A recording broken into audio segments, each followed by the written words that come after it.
4 lots and they're not quite in the position we really want them. And so I want to make 5 lots. I'm keeping 1 for me. It wasn't meant to unfold this way. A man once celebrated as the face of plural love now stood motionless beneath the harsh clinical lights of the courtroom. The same man who once spoke so proudly of unity and faith now seemed hollow, his voice swallowed by the weight of his own secrets. Kody Brown stood rigid, pale, his gold wedding ring catching a cold glint from the fluorescent lamps above. Once it symbolized devotion, now it felt more like a shackle. The self-assured patriarch fans had known from television was gone, replaced by a man watching his own kingdom crumble before his eyes. When the judge's gavel struck the desk, it didn't echo like justice. It sounded like betrayal. Christine Brown sat in the front row, her fingers tightly gripping a single folded sheet of paper. She didn't smile. Not yet. But the look in her eyes spoke of something deeper. Not vengeance, not triumph. It was closure. Just when everyone believed the sister-wives saga had reached its quiet end, the courtroom monitor flickered. A hush swept the room. A file name appeared on the screen. Aurora footage. Private session. The tension grew thick, heavy, almost tangible. Reporters shifted in their seats. Robyn's hand jerked against her chest. Even the judge paused before signaling to the clerk. "Play it," she said softly. The room dimmed, the only light coming from the glowing screen. Then, a trembling young voice filled the air. "Mom said I wasn't supposed to record it, but I had to." The image wobbled. Aurora's small hand clearly holding the phone in secret. The background came into focus. Robyn's voice unmistakable, panicked, urgent. Will shifted into Flagstaff dynamics. "Kody signs it. I'll route it through the coaching brand. She'll never trace it back." A sharp inhale cut through the courtroom. Christine's gasp wasn't theatrical. It was quiet, breaking from deep within, the sound of something buried too long finally surfacing. Robyn's face drained of color. "And if Christine files again," Robyn continued on the video, "we'll say it was for equipment. For Janelle's video studio. They'll believe that. They always do." The video cut to black. The silence that followed was unlike anything else. Not stillness, but reverence. The hum of the projector was the only sound left, its soft buzz echoing like a heartbeat. The judge leaned forward. "Play it again, in full." The video restarted. Aurora's voice trembled. "Mum said if anyone finds out, it's over. But I didn't think it was fair." The hidden camera, tilted and grainy, captured only the lower half of Robyn's frame as she stood beside a cluttered desk. Hands frantic, movements sharp. Christine whispered, "That's my signature." Her voice didn't waver. "She forged my name on the 2021 grant for video production." Gasps rippled through the gallery. Kody stared at the floor, his face blank, drained of the last trace of defiance. Even the court reporter had stopped typing, her fingers frozen above the keys. The judge removed his glasses slowly. "Mrs. Robyn Brown, you are hereby placed under inquiry for financial misrepresentation and evidence tampering. Mr. Kody Brown, based on corroborated evidence and verified document trails, sentencing will proceed." The gallery erupted in murmurs. One woman whispered, "He's actually going down." Christine's lawyer rose, his voice firm. "Your Honor, we also request an emergency injunction against any further trust withdrawals and a motion to reclaim diverted royalties." Janelle leaned toward Christine, murmuring something that made her eyes widen slightly before she nodded. "It's time," Janelle whispered. "Bring up the 2019 letter." Across the courtroom, Robyn stood abruptly, hair disheveled, eyes wide. "This isn't what you think. She doesn't know what she saw. She's just a child." But no one listened. For once, it wasn't just Robyn's secrets unraveling. It was the entire system she'd helped build. Christine closed her eyes, exhaling. "She always said the truth would come out," she murmured. "I just didn't think it would come from her daughter." That night, long after the gavel's echo had faded, Aurora stood at the edge of her mother's doorway. Her phone trembled in her hand, thumb hovering over the record button. The house was still. Too still. Only a thin line of light leaked from beneath Robyn's office door. Inside, voices hissed and snapped. Aurora had heard her name. That was enough to make her stop. "She'll never question it," Robyn's voice whispered sharply. "She's been trained to trust us. Christine doesn't even know where the ledger is. If she starts asking, we'll call it a wellness stipend." Aurora's heart pounded. She shouldn't have listened. She shouldn't have recorded. But she did. Then came Kody's voice. The man she once called Dad. The man who used to braid her hair before church. "We'll filter the bonus through the coaching brand. Market it as mental health support. If she sues, we'll drown her in paperwork." The warmth she'd once felt when he spoke was gone. His tone was calculated, merciless. Robyn didn't object. She agreed. "What about Aurora?" Kody asked. "She's not involved," Robyn snapped. "She's loyal. She wouldn't understand." But Aurora did understand. Too well. That's why she didn't delete the footage. For 2 long years, it sat hidden in her phone, buried under selfies and school projects, until the court subpoenas came, until Christine asked, "Where did the 2021 production bonus go?" And when that video played for the first time before a courtroom full of strangers, Aurora sat beside her attorney, hands clenched white, her gaze fixed straight ahead. She couldn't look at Robyn, not out of fear, but out of truth. She finally understood what her loyalty had been protecting. Not love, but corruption. When recess was called, no one moved. It was as if time had frozen. The judge left quietly. The screen went black, and still the audience sat in stunned silence.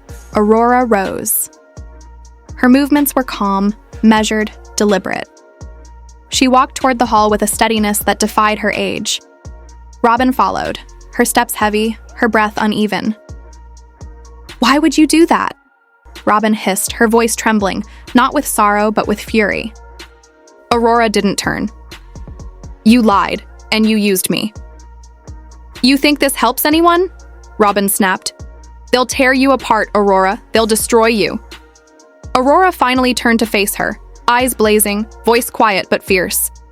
"You told me that loving you meant staying silent, but love isn't covering your crimes." A pause, sharp, endless. "I saw what you did to Christine, to Janelle, even to Mary. You weren't protecting the family, Mum. You were protecting your power."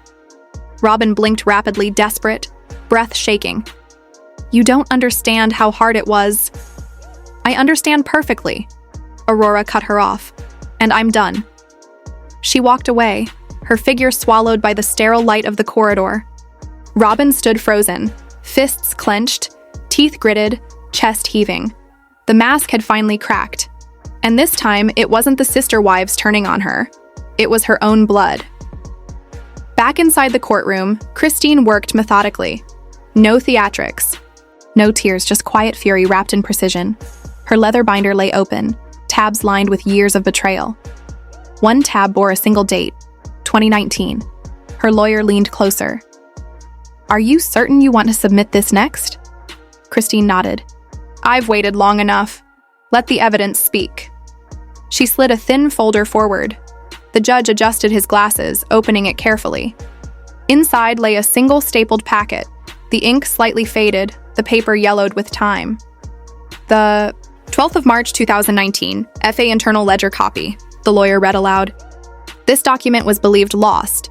It's the original family trust expense ledger, handwritten by Mrs. Christine Brown during her 2019 administrative term." The judge frowned. "And its relevance?" Christine's voice was steady. "Because that ledger lists a $73,000 expense marked as equipment upgrades, funds quietly rerouted to a Flagstaff property in Robyn's name only." A beat. A silence. Robyn didn't react. She simply stared ahead, eyes vacant, as if she knew this page had survived the shredder she once trusted to erase it. And for the first time in the long history of the Brown family, truth, cold, undeniable truth, had the final word. Janelle leaned forward, eyes scanning the neat columns on the ledger, as though she were deciphering an ancient code. "That's the exact number I saw in the QuickBooks export," she whispered. "I just never had proof." Christine gave a solemn nod. Because I was told to destroy this copy. The word struck like a thunderclap. Gasps rippled across the courtroom. Even the judge's expression hardened as he looked over his glasses. "Who told you to destroy it?" he asked. Christine didn't blink. "Kody." The judge turned sharply, eyes narrowing. "Mr. Brown, did you instruct anyone to remove or eliminate internal financial documentation?" Kody stammered, the words tangled in his throat. I don't remember. That's old business. We were reorganizing. I thought it wasn't official." Christine's tone sharpened, slicing through the air like a blade. "It was official, and you knew it. You just didn't think I'd keep a backup." Her gaze locked on him, steady and unforgiving. "I stopped trusting you long before I stopped loving you." The room fell utterly silent. Somewhere in the back, a TLC executive leaned toward his assistant and murmured, barely audible, "This footage alone could end the entire brand." Because this wasn't just about numbers anymore. It was about power disguised as love, control wrapped in faith, and manipulation wearing the mask of marriage. Robyn leaned into her lawyer, her voice a frantic whisper. "If she still has that copy, she might have the email too." Her lawyer didn't blink.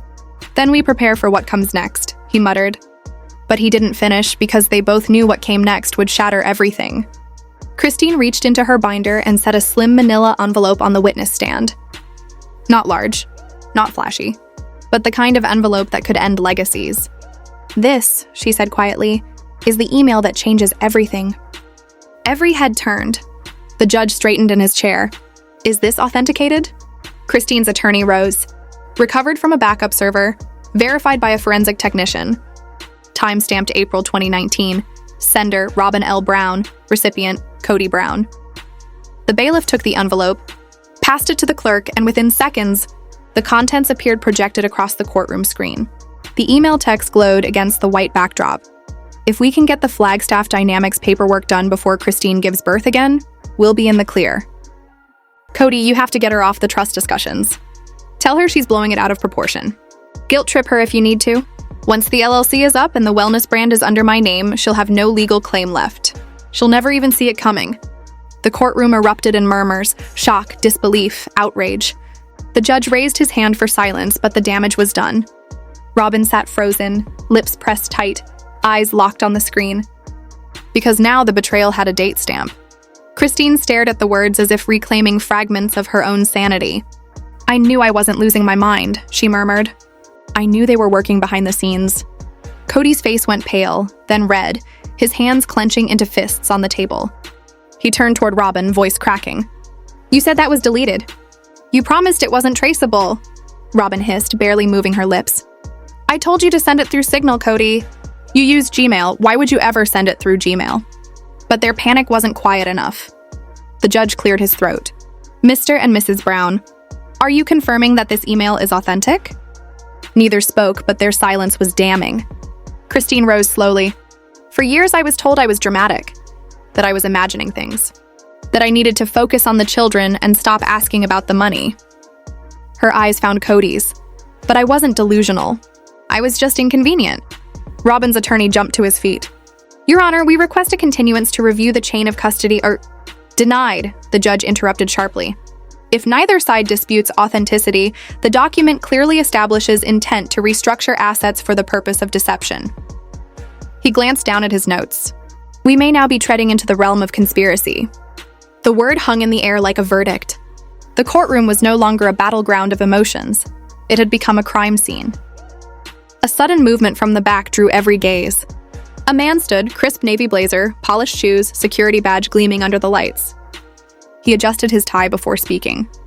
"Your Honor, Mitchell Crane, attorney representing Discovery Networks, parent company of TLC.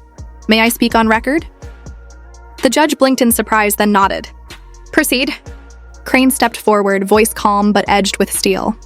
"In light of the material entered into evidence, specifically the April 2019 email and the Flagstaff Dynamics transfers, Discovery Networks is filing a formal statement of concern. We were never informed that network royalties and stipends were being funneled into private LLCs." A pause, deliberate, heavy. "Let me make this perfectly clear," Crane continued. "If Brown Entertainment Holdings, or any affiliate, utilized contractual payments from TLC for off-contract properties or projects without full family co-signature, We are looking at network-level fraud. A ripple of murmurs ran through the gallery. Even Kody looked stunned. This program, Crane pressed on, was built on transparency, unity, and cooperation. If our funds were misused to divide or disinherit family members, we will be forced to freeze all residual payments, contracts, and rerun royalties effective immediately. Robyn flinched as though struck. Her hand flew to her mouth. Kody leaned in, whispering harshly, "They're bluffing. They need the show." "They wouldn't dare." But Mitchell's next words cut through his denial like a blade.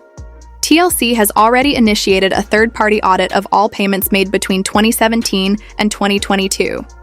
We will cooperate fully with this court and provide all documentation, including communications between our legal department and the Brown family. Furthermore, he added, voice rising, we will submit a 2020 internal email in which Kody Brown requested alterations to the payment structure to establish new family, leadership under Robyn Brown. The air turned thick, suffocating. Even the judge leaned back in his chair, eyebrows raised. Christine didn't flinch. She simply exhaled, long and slow, as though bracing against a storm she had seen coming for years. The judge steepled his fingers. Let the record reflect that Discovery Networks is now an active cooperating party in the investigation. He looked directly at Kody. Mr. Brown, do you deny sending that message? Kody stood, adjusting his suit jacket as though dignity could be ironed back into place. I don't recall the exact phrasing, he muttered. I thought we were updating the family trust, keeping things efficient. Christine rose as well. No, Kody, it wasn't efficiency. It was control. You didn't update the trust. You rewrote it without us. Robyn's attorney leaned toward her, whispering rapidly. Robyn shook her head, panic tightening her features. Her breaths came quick, shallow. Because now it wasn't just family drama. It was corporate exposure. And then came the final twist. The courtroom doors opened quietly, and two plainclothed detectives entered. Badges visible, folders sealed under their arms. The room froze. The taller officer stepped forward. Detective Silva, Flagstaff Financial Crimes Unit. In light of today's submissions and corroborating evidence from TLC, we're issuing a formal notice of investigation against Mr. Kody Brown and Mrs. Robyn Brown for potential wire fraud, document manipulation, and misuse of LLCs under state law. The gasp that followed was immediate and unstoppable. Kody staggered to his feet. Wait! This is still civil, right? You're not talking criminal charges? Silva's expression didn't change. That will depend on the audit's outcome. Until then, you are both prohibited from leaving the state of Arizona. The second officer handed sealed envelopes to the judge and to Christine's lawyer, subpoenas for all trust activity, wellness brand revenue, and corporate filings from the past 5 years. Robyn leaned toward her lawyer, her whisper cracking with fear. This wasn't supposed to happen. You said we had time, that they'd never connect the brands. Her lawyer didn't reply. He simply opened a bottle of water and handed it to her, silent and pale. Christine's attorney rose again. Your Honor, one final exhibit for the record. He unfolded a creased envelope marked Final Ledger Revision, FA October 2020. Inside, a single page. A single figure, $312,840, diverted from family trust bonuses to an unregistered holding company. Registered agent R.L. Brown. Christine's voice trembled, but her resolve didn't. That's when I left.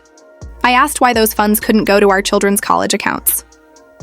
Kody said it was an investment in our future. When I asked for proof, he changed the subject. The judge stared, visibly disturbed. So this wasn't a misunderstanding? Christine shook her head slowly. No, it was a cover-up. It stopped being about love long ago. It became about money, and who kept it when the rest of us walked away. Kody's composure shattered. You left me, he barked. You all left the family. What was I supposed to do? I built something for the ones who stayed. He gestured toward Robyn. Christine's tears glistened, not as weakness, but as finality. No, Kody, she didn't stand with you. She stood on top of us. You held her there. A wave of murmurs swept through the room. Robyn turned her face away. For once, she didn't argue. She didn't defend. Because even she knew, this wasn't the beginning of the end. This was the end. And when the clerk called the next name, the room seemed to hold its breath.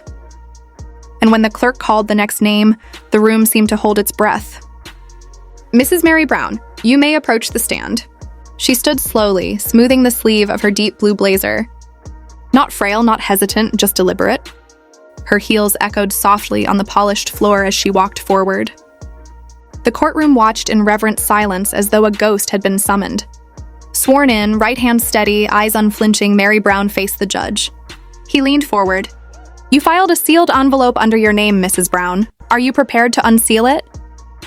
Mary didn't answer immediately. Instead, she reached into her bag and pulled out an envelope. Soft at the edges, the paper creased and worn. It looked like it had been opened, folded, and refolded countless times. She handed it to the bailiff. "I wrote it in 2020, she said quietly. "I never gave it to anyone because back then I still believed I owed them my silence." The clerk took the envelope and opened it carefully. Inside were 3 things: a printed photograph, a handwritten letter, and a notarized note from a financial consultant who had once worked directly with the Browns. The judge examined the contents, then gestured for the photograph to be projected onto the courtroom screen. The image appeared, a whiteboard inside an office in Las Vegas. Across it were scrawled names, dollar signs, and phrases like exit strategy, FA merge, collapse, reclaim. Christine gasped, covering her mouth. Janelle leaned in, whispering, "They planned this that far back?" Mary's voice cracked. "I was there when this picture was taken. Kody said he had COVID and couldn't attend our trust meeting. But he was in Vegas, drawing this up with Robyn." The next page was the letter. The courtroom fell into a deep, almost reverent silence as the clerk began to read aloud. "If you're reading this, then you already know what they did. They made me doubt myself, made me feel like I wasn't enough. Like I should be grateful just to exist in the shadows. But I've seen the plans. I've heard their words. They weren't hiding to protect us. They were trying to replace us." When the reading ended, the silence grew heavier. Even Robyn seemed to collapse in on herself, the air leaving her lungs. The judge finally spoke, voice low but steady. "This aligns with the financial records we've reviewed. It supports the claim that certain wives were financially erased." Kody opened his mouth to speak, but no words came out. Christine leaned forward, her voice trembling but controlled. "You knew, didn't you?" Mary nodded slowly, tears pooling in her eyes. "Not everything, but enough. And I stayed quiet because I thought silence would protect me." Her gaze turned to Robyn. It didn't. As Mary stepped down from the stand, something in the courtroom shifted. It wasn't just legal, it was emotional, structural.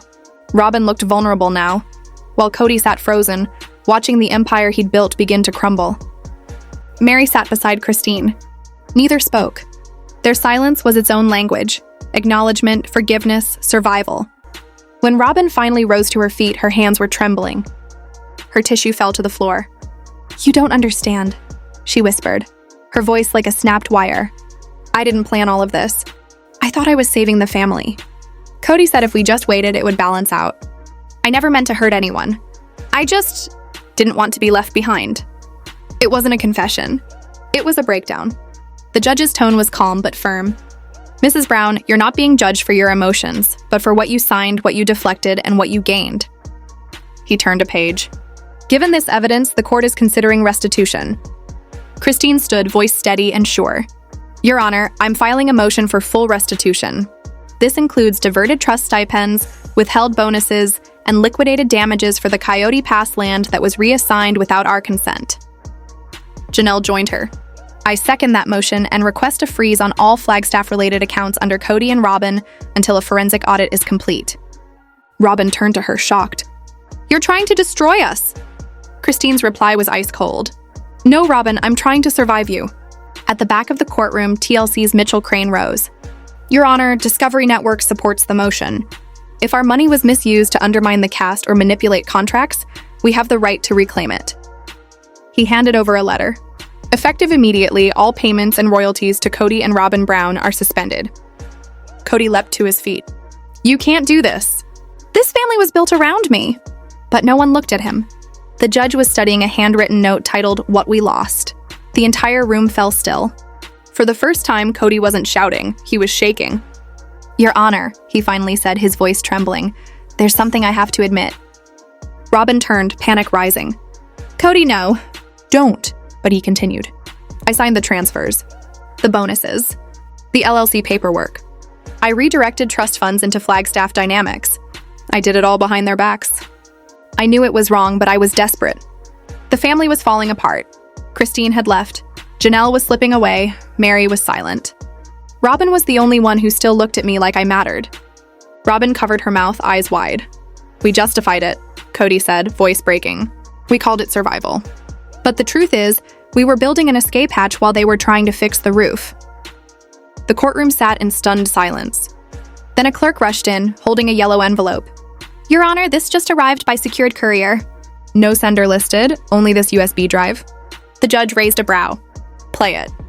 The lights dimmed. A grainy video flickered onto the screen, dated February 2021. Kody sat beside Robyn in a dim office. She held a laptop. They were unaware of the recording. If Christine pushes again, Kody's voice said, route it through the wellness brand. She'll never trace it. We'll say it was for Aurora's treatment. No one questions medical expenses. Robyn nodded. And Janelle? Remind her she didn't invest in Vegas, guilt her, confuse her. Same playbook. The video cut off. The silence that followed was suffocating. The judge finally spoke.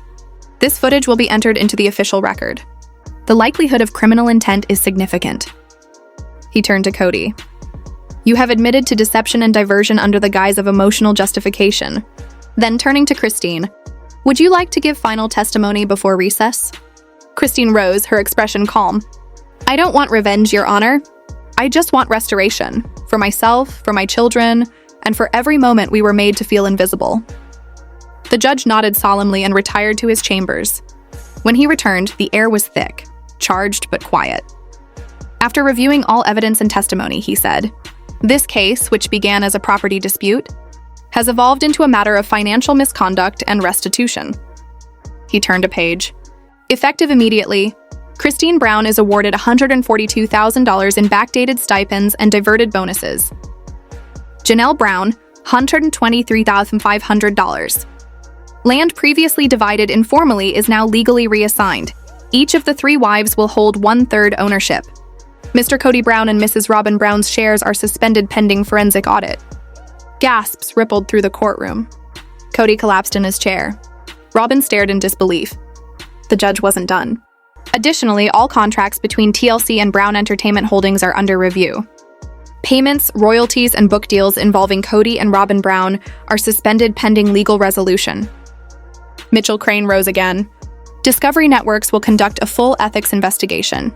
This is the first time in our network's history such action has been necessary.